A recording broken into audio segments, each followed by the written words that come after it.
My beloveds, greetings of the day. My name is George Graham Vest. I'm a lawyer from Missouri, United States. During the American Civil War, I served in the U.S. Confederate Army under General Sterling Price and served 3 sessions in the Confederate Congress from February 1862 until January 1865. After the war, I returned to practicing law until 1879, when I was elected to the United States Senate as a Democrat. It was before my tenure as a U.S. Senator that I won a historic case for my client, Charles Burton. This case was the most unforgettable case in my career, which I want to share with you today.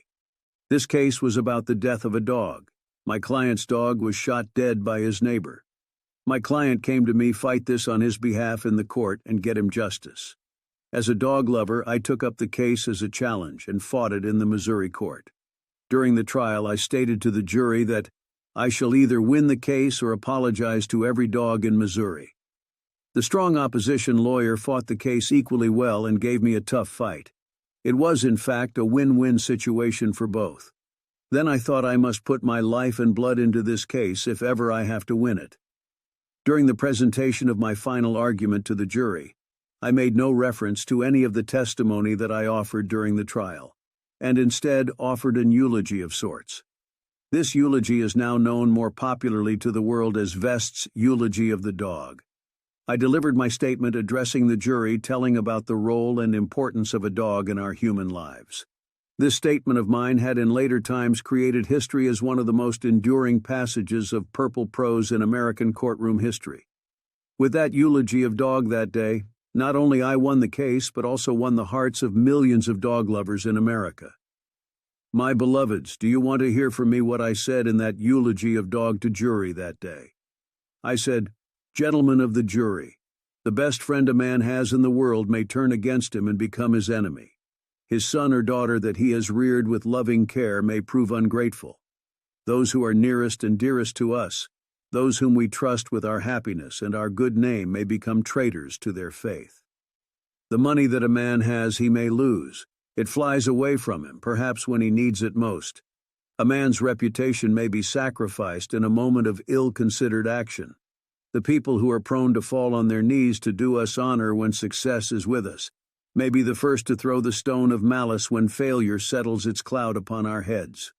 The one absolutely unselfish friend that man can have in this selfish world, the one that never deserts him, the one that never proves ungrateful or treacherous, is his dog.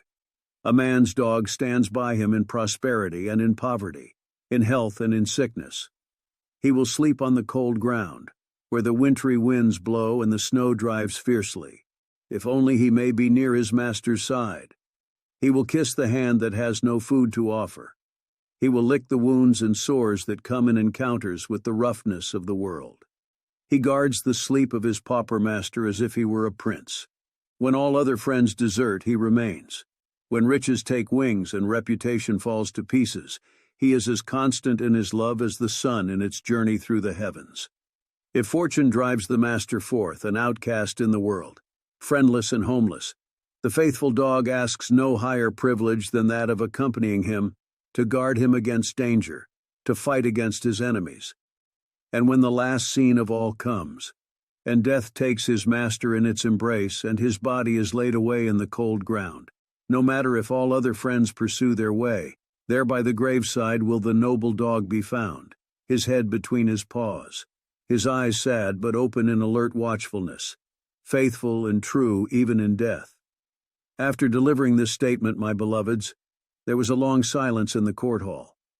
However, the jury didn't take much time to deliver the verdict, which was justifiably in my favor. God bless all the dogs in the world.